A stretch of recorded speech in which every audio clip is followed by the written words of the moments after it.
Okay. Thank you. All right, moving on. About half of all U.S. workers are employed by small businesses. What does the stimulus package mean for them? Scott Baxter is CEO of his own high-end architectural company. Scott, thanks for joining us.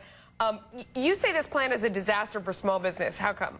It doesn't do anything for us. The problem is not small business generates, as you may know, generates more jobs per year than large business does. 55% of the population works for small businesses. So what do you want? What would you like to see? What would I like to see? Yeah. A less complex system. I spend... so what does that mean? A simpler tax code? Would you like to see? I mean, we're interested in this. What do you want? Yeah, less taxes. I hate these programs where you're going to give me a short-term stimulus without the long-term benefit of it. It's got to be permanent. It's got to be permanent. Okay. Exactly. You're going to...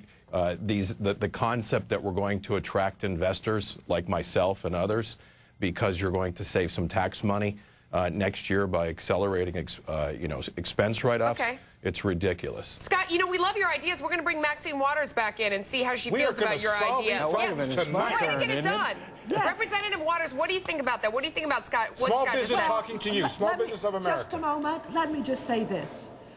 He says he wants to have assistance and monies for small businesses. There's a lot of money in here. When you look at a highway project, much of that's done by contractors, private contractors who have small businesses and medium-sized businesses. That's going to create more jobs and put more money back into the community. When you look at the transit projects, many of those are small businesses. These are not government people. So we're going to have trickle-down government.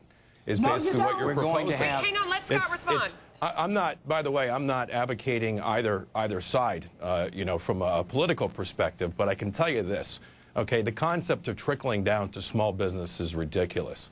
It cost me 45% more to navigate bureaucracy per employee than a large company does. I generate 78% of the new jobs in America every year.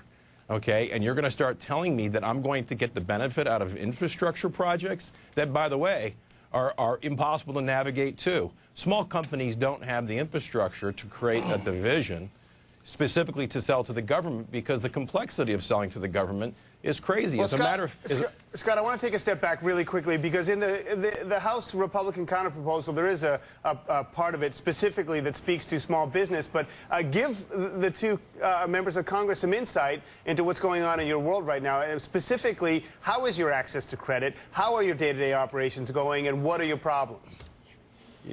Well, okay, the problems are complexity. You give me these programs, and we're involved in government programs. No, but what about your day-to-day business, your actual business? Yeah, the actual business, small businesses, especially startups. I happen to be just a 2-year-old business. We've never had access to debt, by the way. So we have to rely on our own finances, our own personal credit lines, and perhaps the venture community if we can attract them, which they're really not interested in investing these days. You can just take a look at the numbers. The investment coming from that community has dropped significantly in the last year. So, at the end of the day, it costs more to operate a small company per employee than it does other employees. We simply don't have access, to the...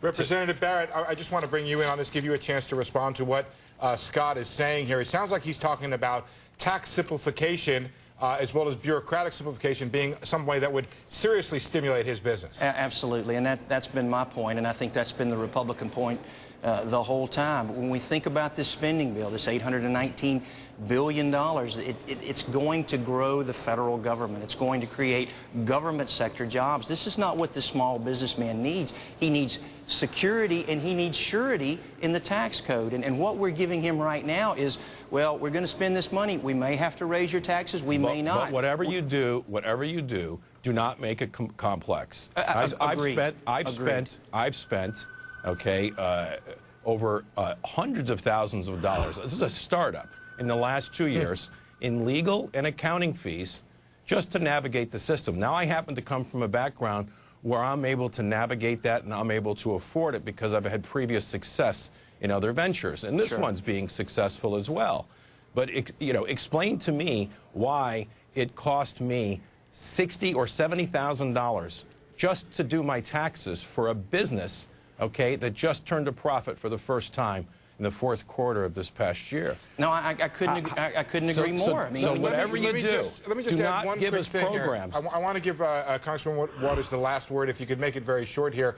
But it is worth mentioning, though, that one of the reasons the government would spend here to help the economy, and with all of Scott's problems, I don't mean to minimize those, but the reason the government would spend is because private business is not spending, and it's a temporary bridge to the return of the private sector to investment. Congressman Waters.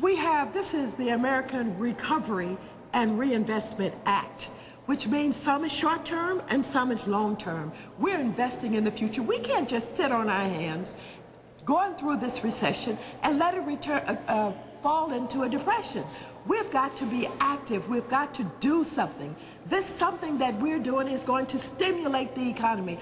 I'm sorry that the gentleman cannot deal with the cost of doing business. There is a cost involved. You do have to have an investment in your small business. Your overhead costs are real. But I think he wants to invest in his business and not in the government. But I think we got to leave it there, government's guys. the one that's raising his costs. No, I've been doing this for government is 20 not the years one that's successfully. raising his costs. I know a lot about this. this. In order to have a business, you've got to pay your overhead. I think he you've got knows to that. have an investment. Not when it's 45% Okay, higher guys, we got to than leave most it there. people. Well, Thanks this to is all going of to you be for good joining for us. America. We're going to create jobs and stimulate this economy. This is a key issue.